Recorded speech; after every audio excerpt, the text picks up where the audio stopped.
Yeah, because it seems really you're doing a similar thing to what you were doing when you got thrown out of the musicians' union. You're taking music and putting it in a different format, and now you're taking DJing, and which is effectively an instrument. Turntablism is as skilled and as technically advanced as playing an instrument. Well, I always say the turntable became like a guitar. You know, a kid suddenly wakes up to music, wants to learn how to play the guitar, or wants to learn the piano, or wants to learn to be a drummer.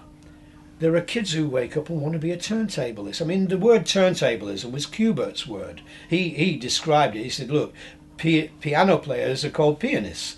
Turntable players are called turntablists, which is a lovely description, and it caught on. But what I say is this. The guitar is the turntable, but the strings of the guitar are the records you put on the turntable.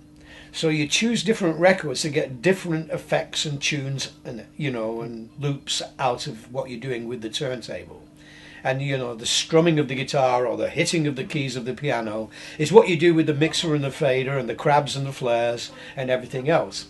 So it's a really incredible art, and it's not been created by a musician, it's been created by young guys and girls. I think that's the great thing about turntablism. It's like kids finding tin cans in the street and becoming a drum combo, Well, that's what the kids did with the turntable, and I think it's brilliant, and I'll support it to my death. Yeah, I mean, I suppose the big question is really, do you think we'll ever see in maybe 10 years' time the death of vinyl? Or I would like to say no, but who knows where it's going to go. I mean, 10 years ago, I would have never thought, vinyl would completely be dropping. I wouldn't have thought that too. With the digital age, it's so fast moving now. You just, it's hard to keep up. You just really don't know where it's going at all. But I do know that, with Technics now saying that they're stopping the turntable, that will certainly be a factor to turntables, unless somebody, is putting out a product that's just as good, as robust, long lasting. But who knows? I can't say where it's going to go. Yeah, and so I probably just should go over some of the basics, just in case any of our viewers don't sort of understand how the DMC works. So you have there's national championships, and then the finalists for those go to the world. Yes, final. so we'll do like 6 to 8 regional heats across the country in April, May, and June. The winner of each of those heats goes through to the UK final, which is always in around July time in London, and then the national champion is then the UK representative for the world finals. And then the team battle that we have, the UK team champion will represent at the world, and the same for the supremacy. So we have 3 categories, and then the 3 category champions go through to the world finals, where there will be also 30 other 2 countries times 3 of categories. Yes, yes, I understand. There's a lot of DJs, that's for sure. Exactly. So, because it's the DMC, I mean, it's still really the biggest thing in turntablism. If you want to come through, if you win a DMC title, it is the the great thing about DMC is it is the platform that it gives you, and it's a recognised name, a recognised platform. If you're a DMC world champion, you must be the best in the world.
As we're talking to you now, the World Finals were about a month ago now. Yes. How did those all go this time? Great, absolutely fantastic. We changed the venue to somewhere in central London.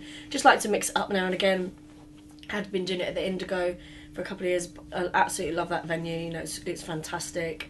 But due to London public transport being on the Jubilee lines problems, we had sometimes it works on the weekend and sometimes it doesn't. So we changed it. We went to Coco, which is central London, Camden, and we had a fantastic year. You know, all the artists and performances that we chose, just absolutely phenomenal. You know, really showed a different side of DJing, with lots of audio and visual. We had beatbox battles and like shifting what he's doing with all his equipment that he uses now, and his Golden Years DVD video that he did was just incredible. So yeah, it was very successful. I run all the I organise and run the DMC UK Championships and the World Championships. So I will organise the UK tour, up and down the country with the different promoters and venues. The UK final, which is always in July, and then as soon as that's done, it's all world final. I mean, but I'll work on the world final throughout the year.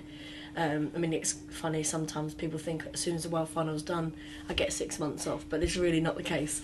It's full time, constantly, thinking of next year, and obviously we've got lots of new things coming up, and also DMC TV took quite a big lot of time to set up, but that's doing really well. We're basically digitising all our footage from the 80s through to this year for people to watch online for free instead of going to YouTube, etc.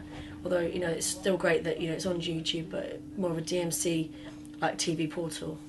So is that all up and running now? Yeah, it's been running since July of last year, constantly adding new new videos to it. For the first year, this year we've exclusively put up all the World Final elimination sets from the World Finals onto DMC TV before the release of the DVD, so that's something new. And also Tony was talking about potentially looking at streaming the event at some point in the future. So obviously that would open up to a whole new massive audience. I want to look at doing that next year for sure. We were a bit late in the year. The venue we had didn't have the facility to run that, but next year I definitely want to look at even pay-per-view. People watch it on the night. Because there's so many. It's such a worldwide event. If you haven't got the money for a ticket to go to London and a hotel, which most people don't because it's so expensive, you've got to wait 6 weeks for the DVD. So I want to try and make it more of a live national kind of, you can watch it for the whole weekend with everyone else that are in the club.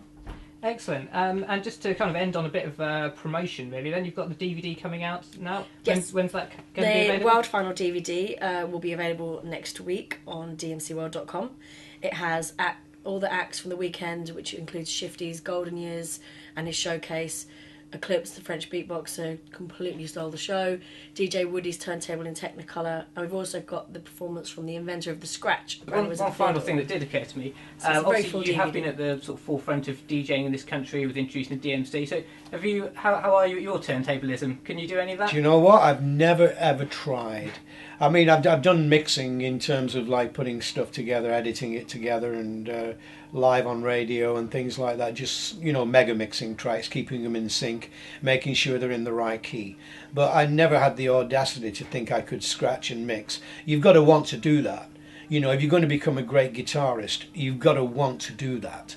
And I never really wanted to be a turntablist because I could see you needed to be young, you needed a quick brain, you needed a great musical intellect, and I don't have it anymore, Maybe when I was 17 I would have had a go.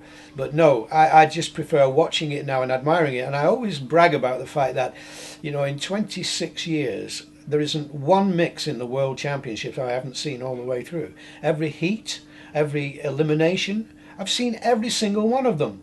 It doesn't make me an expert, but I'll tell you what, I know when I can see a world champion coming. Excellent. Well, Tony, thank you very much for talking to us. It's a pleasure.